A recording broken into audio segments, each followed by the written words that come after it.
Hello, Avatar fans, and welcome to the next episode of the Avatar Online podcast. This is going to be episode 220 of our regular shows, and we're recording this one on October 11th, 2020. This is the official podcast for the fan site, Avatar The Last Airbender Online.com.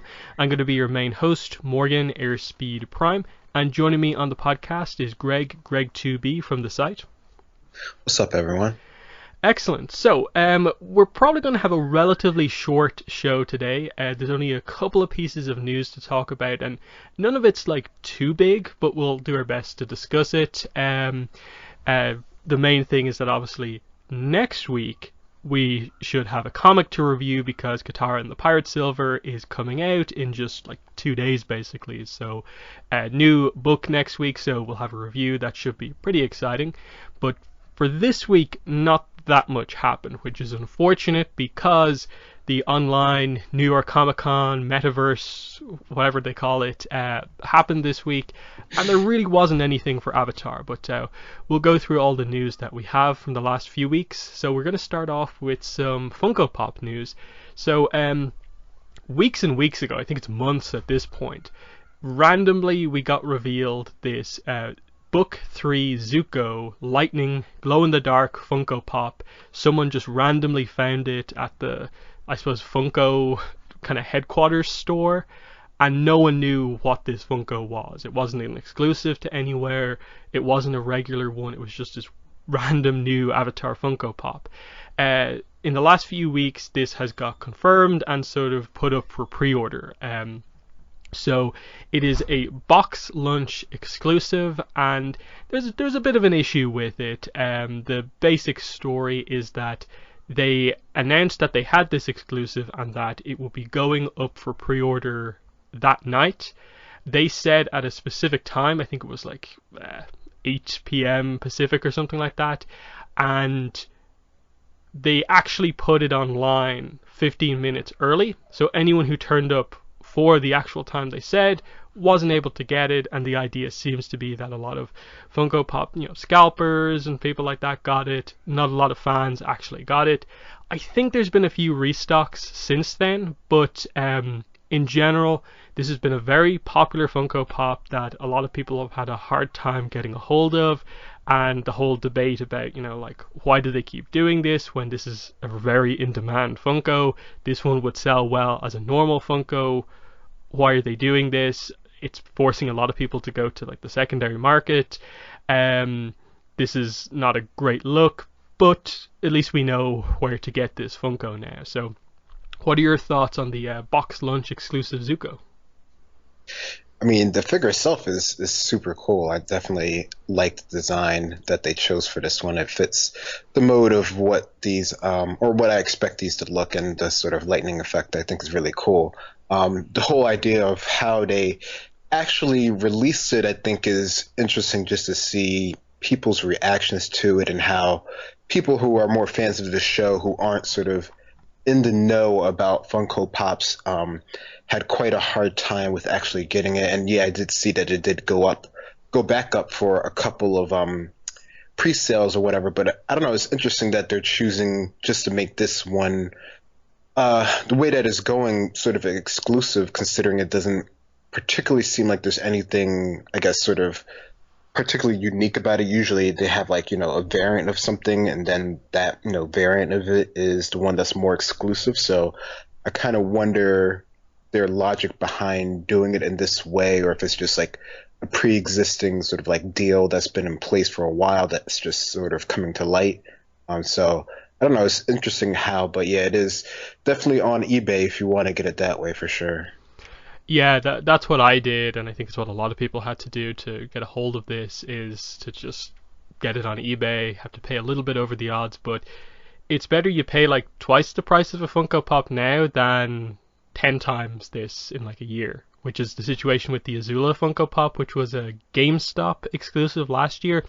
If you try and find that one online now, I think the lowest price you can get it for is about 150. And most places are charging way more than that. So this looks like it's probably going to go that way, I think, because from what I remember back when the Azula launched, it wasn't that difficult to find because GameStop, of course, is known for being one of like the bigger Funko Pop sellers. There's lots of the stores around the place, so there was a lot of them available, but it still went that way. Um, this one being the first book 3 Zuko, the fact that not a lot of people like the book 1 Zuko design, it's an important scene, it's glow in the dark. This is one a lot of people really want, so it seems like if you can order it from Box Lunch, go ahead.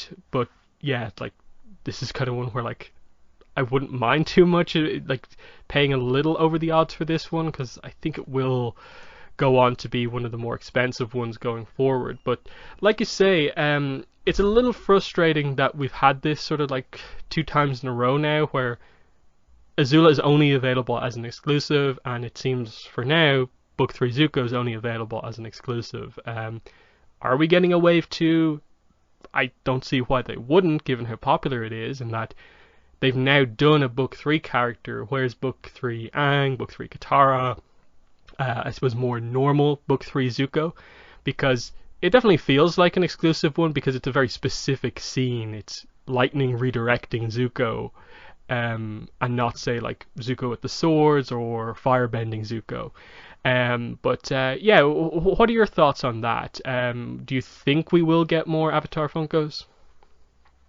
Yeah, I mean, why would they not make any more at this point? I mean, it seems like anytime they put up anything Avatar related Funko Pop, it seems to do, as far as we can tell, quite well. So I can't see why they wouldn't do it unless there's like some other reason that we aren't sort of like, we just don't know about as far as like how they're sort of doling these out or whatever. But I mean, I don't see why they wouldn't do a whole nother wave or just do like a regular Zuko from book 3. Like that could be fine, and this can be the exclusive. I mean, that's sort of what I would have expected, like just him sort of like in his normal, just a normal sort of pose. I think that would probably sell just as good as this one, and you can have this as exclusive in that sort of like, I don't know, to me it more justifies it being sort of like this type of exclusive, but with it being solo, it's like, okay, I get it, but I don't know. I think they should definitely do more. Yeah, even like the regular ones that were released are going for like a little bit more than you'd expect online. I think there's meant to be a re-release of them because I know a lot of sites I've seen have like pre-orders up for just the same wave again, which I guess makes sense in that there's a demand for them. The Funkos were released before the return to Netflix, and so I guess that's partly why the price has gone up. Is just everyone getting into Avatar again, picking them up, and so they've gone out of stock. I think that would kind of double down on the demand for Avatar Funkos, and we should see them getting more popular going forward. So, yeah. The only other thing is just looking online at prices. I was surprised to see that the exclusive Cabbage Merchant is actually just still its sort of normal price. You can still pick that one up for like 25 or whatever it was. But yeah, the Azula is a crazy price, which is hopefully they do another Azula. We'll move on from Funko Pops over to some comic news. Obviously, it's not the comic news we were wanting or waiting for, but it is something we were expecting. And the first one up here is we have the brand new cover for the Rift Omnibus edition. So they've been using the placeholder of the Library Edition cover for a while now, but we now have the new Gurihuru cover. And as expected for the Rift, it features Toph on the front as our sort of central character. White background as usual, and our selection of characters in the background this time is kind of they're grouped into 3 more or less. It's Katara on a kind of rock platform with Sokka sort of half falling off it, Aang in the air on an air scooter, and then Toph's 3 main metal bending students on another platform. So that's Penga, Hotun, and the Dark One. I was wondering how they do this in the sense of like obviously Zuko's not in this one. Who would be the other character? So I actually appreciate that the metal bending students get a chance to shine on the cover here. I think the only other option was probably her father, but that might have been a little bit spoilery for the end of part 1. But what are your thoughts on another new omnibus cover? I like this one. I think this works really well with, what's actually in the book, and having her students there, like you said, I think is definitely cool. I mean, it definitely feels like this is what the story is actually about. Hmm. Yeah, and then the main one is obviously when they do Smoke and Shadow Omnibus hasn't even been announced yet, but it obviously will be at some point. What they do for the cover there, in that Zuko's already on the front cover, the central character on the search. Who's going to be the central character on Smoke and Shadow Omnibus? It kind of has to be May, I would guess, but will they consider her a big enough character to have the central point? I'm not sure. They might do May and Zuko, which I think would probably be maybe the best way to do it, but Yeah. it's cool to see the selection here, and just new Guru Huru art in 2020 is always good to see.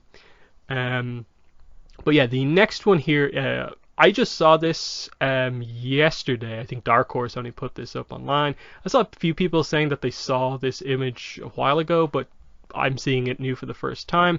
And it comes with a date change for this product as well. So it's Legend of Korra Art of the Animated Series, Book 1 Air, 2nd edition, Deluxe edition.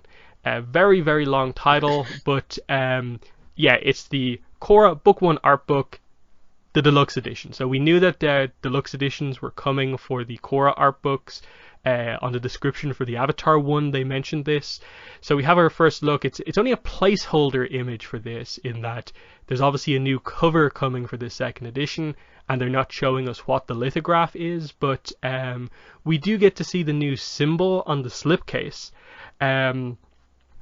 Which is the airbending symbol with some kind of cloud and wind effect, which is different than the Avatar slipcase, which has the glider for ATLA. The date change has changed from, I think this was originally announced for February, but it's now coming out March 10th, 2021, so delayed by about a month. And there is going to be a normal edition and a special edition. And their description here says the special deluxe edition hardcover contains the same incredible art pieces and commentary as the standard edition book, but it also includes a brand new slipcase, commemorative lithograph with portfolio, and a special front cover. So they're still not really clarifying what the whole special front cover means, in that I get the impression it is some sort of special printing cover treatment. It's the same image on both, but it'll look different on the deluxe edition. And then they haven't said it yet, but it looks like there's about 8 pages more this time out. It says 152 pages, but the book 1 art book is 144 pages, so there might be some new content. They're not saying anything just yet. What are your thoughts on this? I mean, this is cool that we're getting, I guess, another version of this with some extra art pieces, which I think is always nice to have. I'm definitely interested in seeing what those actually are. And if it does have new content to it, then that might actually make it worth actually getting, if you do happen to already have the first edition of this. So I don't know. I'm I guess slightly hopeful that this might be something extra cool. Otherwise, I don't particularly see, if you have the first edition, why you would necessarily get this. Yeah, for me, the main thing with the book 1 art book is that I think the normal cover is a little plain. Like it's a nice image of Korra, but I definitely would like something a bit more kind of maybe action orientated, featuring more of the characters for the new cover. If that new cover looks nice, I don't know. I hope the lithograph, they kind of do some different things with them as they go through them, and it's not just the old cover as a print this time round. But yeah, the price is definitely the issue with these deluxe editions. Until we see the Avatar art book deluxe edition next month, I think is when it's released. The value sort of proposition, we don't really know what it is just yet. In that, okay, there is some new pages in that new cover. The slipcase looks nice from the pictures that we've seen, but I think it all depends on what the materials are for the lithograph. Because if it's just a like basic kind of like print on card, that's going to be a little disappointing. Whereas like lithograph, it almost implies it should be like a little bit more high end. But I don't know. What are your thoughts just on the deluxe editions now that we've sort of seen what two of them are going to look at. It's double the price. You're paying basically the same price as the book for the lithograph and the slipcase and some sort of special cover treatment. What do you think about the pricing on these deluxe editions? I don't know. It's hard because I mean there are extra features, there are extra stuff in there, but I don't know if that's, at least for me personally, enough to justify buying it again and buying it at double or whatever the price of it is now. So I don't know. I don't know. It would really help, and I'm sure we mentioned this before, but to actually see what the newer items actually are, I think that would definitely be a, a lot stronger value of selling it rather than just knowing that there's some cool stuff coming with it, especially if it is say like the previous cover but on like a different type of material. I don't know if that would be enough of it. I mean, I think having the new content, if it is new content, that might that would definitely push it up for a lot of people. Mm-hmm. Yeah, so like I do have the deluxe edition art book ordered, so I will be doing a review of that whenever it comes in. So we'll see how it is. I think right now I feel like I may end up just kind of picking up all of these just as a collector, but so far the book one doesn't seem like that amazing, so I might just kind of pick up the book two one because I love book two and see how it goes. Again, it completely depends on what the first one is actually like in hand. But yeah, that's that.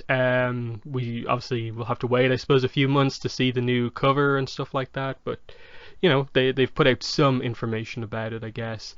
And then I suppose the last piece of just news is kind of an interesting one.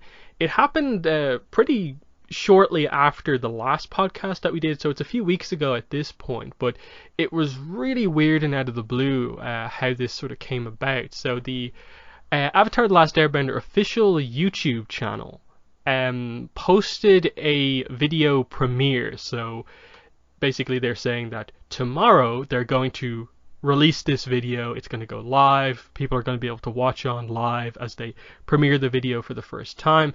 And the video was called Avatar: The Last Airbender Soundtrack, Official OST, Avatar: The Last Airbender. So everyone was sort of freaking out about this because, wait, the soundtrack has been, we've been asking for it for years, and they're just putting it up on YouTube out of absolutely nowhere. Is this actually happening? And, I think a lot of people believed it because the official YouTube channel has been doing a lot of stuff recently. Lots of different video topics. They've been putting up stuff like the unaired pilot and some of the shorts online, which has been very helpful. So they have access to official material. Maybe they do have access to the soundtrack. This was immediately met with a lot of doubt, though, because when people asked Jeremy Zuckerman about it, it's like, oh, were you involved in this? And he's like, wait, what? What's happening?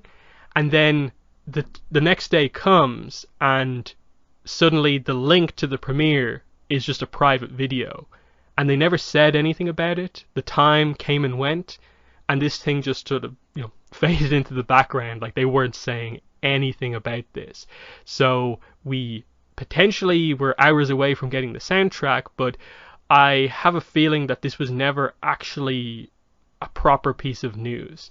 We'll go into the details of this in just a second, but I suppose, Greg, what was your experience with this piece of news? How did you first hear about this and so on? Yeah, I think I just saw a post somewhere about it, and then I just sort of started seeing people talk about it, and then saw people comparing it to sort of like the unofficial one and stuff like that. So it was interesting to see how this, I guess, first started appearing online. Yeah, because I missed this the day before, so I just woke up the day it was meant to be released to people saying the soundtrack's coming out today, and I'm like, what? So I didn't really get a chance to sort of react and get my hopes up about this. I just was immediately met with, oh, they've taken it down, they've pulled it. So I think the thing that's very telling about this is because they put it up as a premiere, we got to see the full video description, and they included the new YouTube timestamps for all of the pieces during it. And what's very interesting about this is that it's basically in the exact same order. It uses all of the exact same, track titles as all of the unofficial soundtrack releases, which immediately, to anyone sort of in the know about this sort of, unofficial soundtrack, immediately gave you the idea that, oh, have they just taken this basically from the unofficial sources because they're the official source and just they're basically doing a re-upload? In that, like, how does that work? In that, like, they're basically taking it from someone else and almost exactly and putting it up? Because what's very weird about the unofficial soundtrack is that there are pieces in the official soundtrack that aren't actually part of the show, that people think are part of the official soundtrack because we've only ever had it as an unofficial soundtrack. Because some of these pieces, like, say, I think Divine Medium and stuff like that, are just, I think, remixes that are either from, like, the website or some fan actually did years ago that is kind of features official, like, music from the show, but it is a remix. Stuff like it has Yang Chen, Kyoshi, which are from the Escape from the Spirit World stuff, which even people who have never even seen those actual contents think they're part of just the show's soundtrack. So I think all of that together made it seem like what happened here is that whoever's running the Nickelodeon YouTube channel just went like, oh, like, other people have the soundtrack up, why don't we put it up? Not realizing that it's been a bit of an issue about, like, why it hasn't been released and so on. And I think it would have been an issue for them if they had put it up here because of what's going on, I suppose, with Jeremy Zuckerman trying to get the soundtrack released. So I'd love to know what actually happened here in all of this, because my guess is that in the end, someone higher up at Nickelodeon realized, like, no, you can't do that because we want to eventually release this and make money off it, so don't just put it up on YouTube. What's your take on, I suppose, what happened here? Why this was going to happen and then was shut down without saying anything about it? Yeah, I mean, your idea behind it is pretty much what I would think as well. I mean, I have the unofficial one. I'm sure, many Avatar fans who've been around for a while have the unofficial OST, and it has a lot of, cool stuff in it, and it is, it feels like it's all from the show, but, you can tell that some of it's like from like snippets where there's been like less, audio work, or less sort of like, Foley or whatever that comes on during the show, or from other sort of sources, like you mentioned, like Escape to the Spirit World and all those other sort of side things, or even some of the video games that they used to have for Avatar that they used to have on the site that everyone used to like a lot. So there's plenty of places where there's been like sort of like pseudo official music for Avatar, if you were around when the show was first coming out. So there's definitely places to get the music, but as we know, there's no official soundtrack that's come out. We've talked about it for, I guess, years at this point, of them trying to sort of release it, and it sort of being, made on older tech, so it has to sort of be up converted and all that sort of stuff. So, I mean, I guess people still, clearly have hope for it actually coming out. And I don't know, I mean, I think it's too bad if this wasn't sort of like an official Nickelodeon, Viacom, CBS sort of sponsored YouTube channel. Anyone else probably could have put it up and just sort of, just put it up as, it is, which is just an unofficial OST, but, they can't sort of do that in that sort of fashion. So I don't know, maybe this will put some fire under them to actually get the real one pushed out forward. I mean, that could be cool if this actually worked in that sort of way, but I guess we'll have to wait on that end. Yeah, and that's the thing, like, the source of a lot of this music is just like scattered places. Like, I believe a lot of just the main tracks that like are the really like fan favorite tracks, I think come from the track team's MySpace page from like years ago when they actually like uploaded some of it then.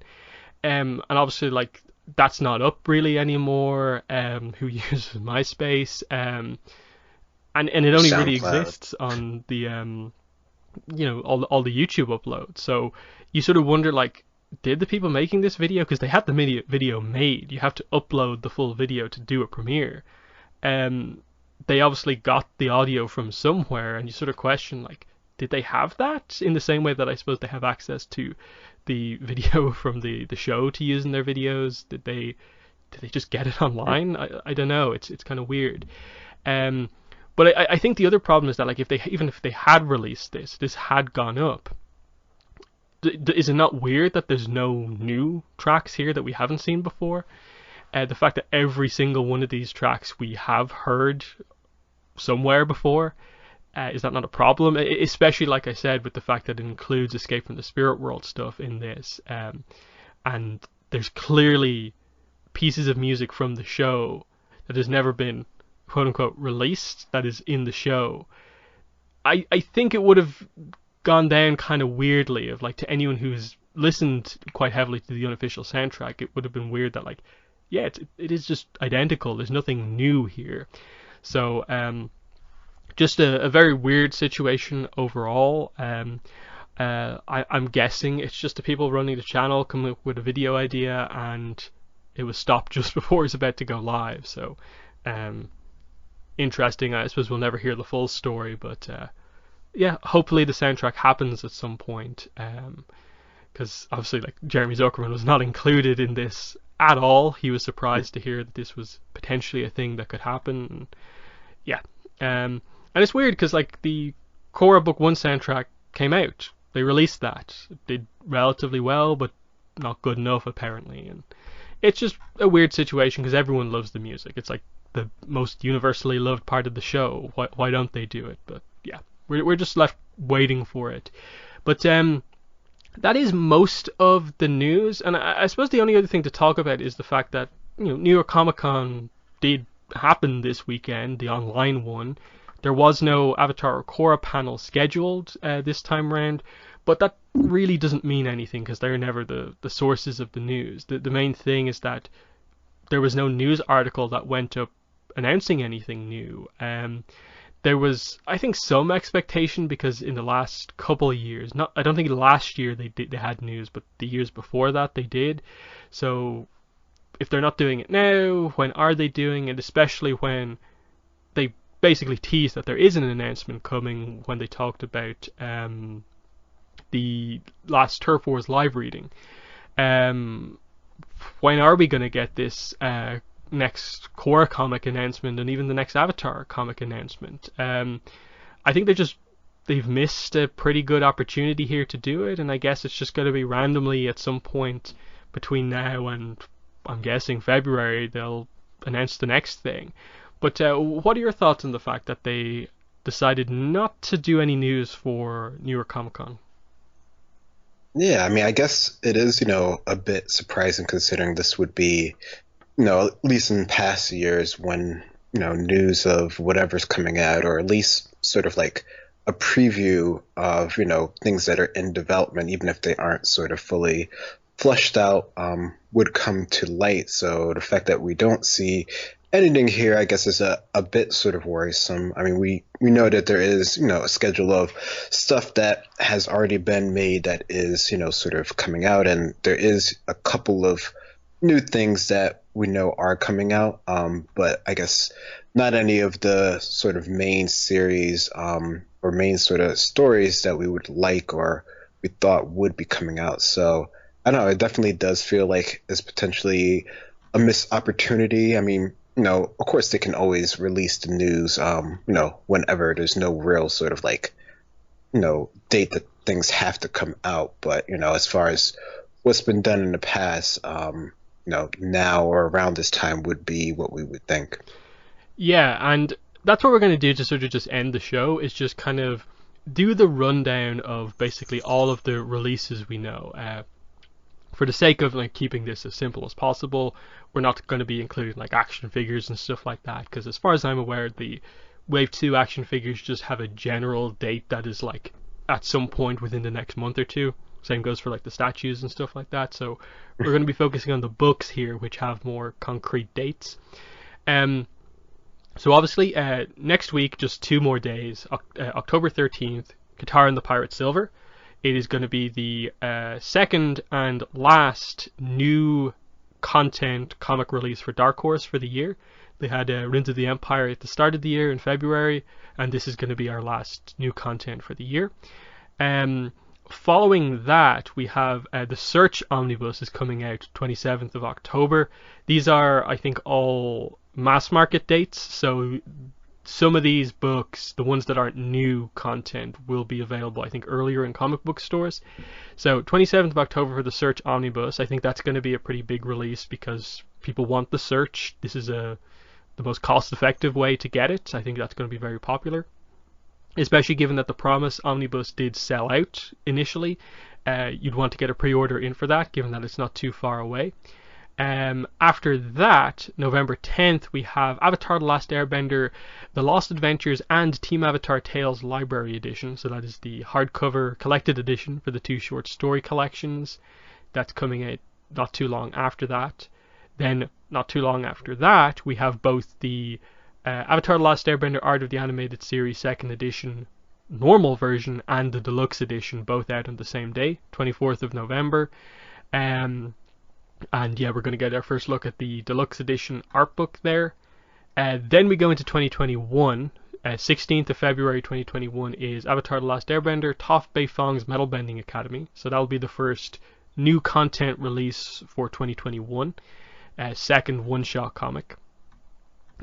Very shortly after that, 23rd of February 2021, the Rift Omnibus, which we just talked about earlier on.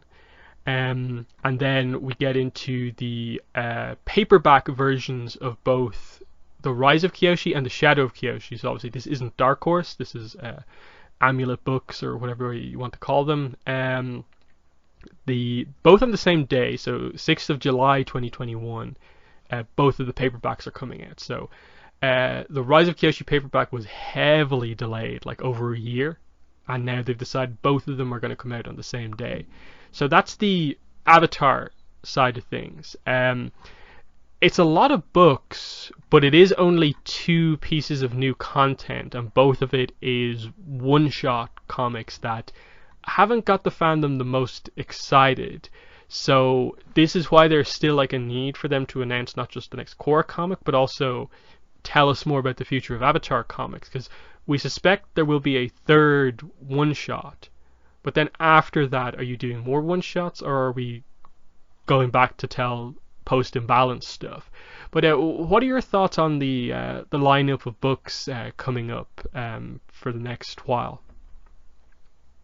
I don't know. It's weird because I mean, when you list it all out like that, it sounds like there's a lot of stuff coming out that, despite, the show, both the shows being, over for quite a while, and, they just recently came back to Netflix. It seems like, this is a lot of, good content that is coming out, that people who are interested in the show or who have, newly found the show, would be really interested in buying. So I think it's definitely good from that perspective. But, like you mentioned, as far as new content there really is only 2 pieces that we know that's coming out, and there is probably one more from that sort of set of one shots, but beyond that, the future is it's kind of hazy right now, and it's only, I guess, the only reason why it's even hazy is because we know from like Dark Horse's like Twitch streams that there is other stuff in the work, and from individual creators through like messages and stuff, they've mentioned that there is stuff that they are working on. So we sort of know that there's stuff coming out, but unless you're really paying attention to it, I don't think anyone else would particularly know about any of that content that potentially could be on the horizon. So I think it would really be good if they did have some information or some sort of post,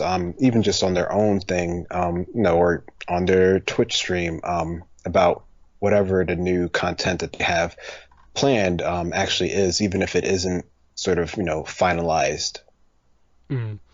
Yeah, and that's the thing, like just on the Avatar side there, like I think I mentioned 9 books, with like obviously 2 of them being the different versions of the Avatar art book. Like 4 of them are just like direct reprint books, with the Search Omnibus, the Rift Omnibus, and the 2 novel re-releases. Like there's no new content at all in them, apart from like the covers for the omnibus editions. The short story collection is at least somewhat unique because it's going to be the first time for a lot of those books getting reprinted at the bigger size. And I think they've teased that there is some extras in it, which we don't know anything about. So we'll see what that is, if it's just creator interviews or whatever. The new art book release, at least, it has the deluxe edition going for it, new cover, and the new pages, whatever they feature. So that's at least somewhat exciting. But yeah, most of it is just reprint stuff, which isn't the most exciting for hardcore fans. And then that's not even covering the Korra side of things, which is super light. Right now, it is literally just Legend of Korra: Art of the Animated Series, Book 1 Air, Second Edition, and the same deluxe edition. So the same thing, just two different versions of it. 9th of March 2021. That's it for Korra, as far as we're aware right now. Obviously, the Ruins of the Empire Library Edition recently came out. It's a very recent release, but there's no new books announced yet. And when you consider that, like, Ruins of the Empire Part 3, the last new Korra content, was February this year, it's looking like it's going to be well over a year until we get the next actual new Korra content. And that's why I think there's hype building, and the further they go without saying anything, the more hype is going to build. And it's going to be disappointing if they do something like announce Korra one-shots instead of continuing the story properly, because they need to deliver, because they only have Toph Beifong's Metalbending Academy as new Avatar books for 2021. And while I think that is going to be a little bit better than the Katara book, it's not going to make up for the fact that probably the biggest thing for next year, no novel next year as far as we're aware. And if you take Shadow Kyoshi out of this year, it's been a very light year in terms of new content, especially considering how popular the franchise is with the return to Netflix and just other news and stuff like that that's happened.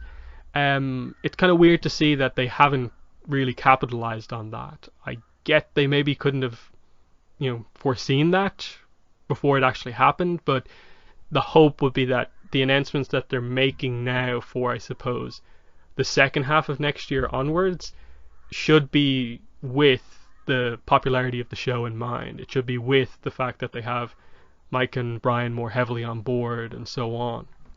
But yeah, it does put a lot of pressure on whatever their next release is, which is why I say that they have to make their Korra comic announcement before February 16th, which is when the Toph comic comes out, because I can't see us getting to a situation where there are no new content books coming from Dark Horse, that there's just zero on the schedule. So what do you think they, I suppose, will and sort of need to do in terms of their upcoming announcements, given what the lineup is so far? Yeah, that's something to think about. That if they get to that point, there really wouldn't be anything new coming out. Would they only be doing reprints of Avatar stuff? I mean, I guess they have enough that they could do that for a while, but that seems like a waste of, sort of like what the potential is that they could do. I mean, I definitely would hope. I mean, I would hope before the end of this year that they would announce, what's on the lineup or what's sort of in production for the future of both sides of things, Avatar and Korra, just to sort of, get people's, I guess, energy back up. Because, I mean, the re-releases are cool, but I don't think that's quite enough for the longevity of it, per se, especially with, the recent sort of popularity. I mean, I don't know, I guess with the popularity and that being, more new fans, maybe the reprints can work just as well for that. Because, I mean, getting like the omnibuses and stuff like that, I mean, that's definitely seems like a better way to go about getting content rather than, what we might have done where we get like all the individual ones, per se. But other than that, I mean, longevity wise, that feels like that can only go so far. Yeah, and it's weird because they're getting to the point where they're going to have to relatively soon announce the next Avatar comic, because we assume the scheduling for the, I suppose, 3 one-shots is pretty much the same as like a 3-parter, more or less, in that between the Katara comic and the Toph comic, it's 4 months, so it's probably going to be 4 months after the Toph comic for the next one. So that'd be our July book, I guess, June or July book. Um, my guess would be that they would announce the next Korra comic to have the first part coming out in like August, September, trying to get things sort of back on track, because a lot of the books that are scheduled for like the busy sort of end of October, November that we have right now have sort of been pushed back, and I think without the virus they would have been out in more like September, which I think is usually the busier release month of the year most years. So Korra stuff should be, I think, more like September. Because yeah, we're gonna get through the Katara comic next week, and then after that, it's sort of all attention on the Toph comic. And then the pressure is really on: do they have a novel to announce? When are they going to do the Korra announcement? And I hope it is just something like that, that they maybe want the Katara book to release, then they'll do the next announcement. Because they never really market a lot of the reprint books that heavily. Even though like the Search Omnibus is going to sell well, I don't think they're going to market it that heavily. The same goes, I think, for the short story collection hardcover. I can see them doing a decent amount of marketing for the art book because it's their first deluxe one, but you know, they need to get around to announcing some stuff, because we don't really know anything. It's kind of weird to look at the Avatar versus Korra and have like 9 books on one side and only 1 book on the other. Obviously, there's stuff that we assume is going to be announced. They're going to announce the Smoke and Shadow Omnibus Edition, North and South Omnibus Edition, Imbalance Omnibus Edition. I guess I don't know how long they're going to wait on that though, because if they continue with that sort of scheduling, there'd be Smoke and Shadow Omnibus would be like July next year. Then it would be like October next year for the North and South one, which would be like, I guess, early 2022 would be potentially Imbalance Omnibus. But then we're sort of thinking Korra Omnibus editions, they haven't announced any yet. Turf Wars, you know, after sort of the hype around the live readings, I think something like that would do well. That would be sort of exciting to see how to do the covers for that. But it might be too early, with especially if they're not going to announce another trilogy.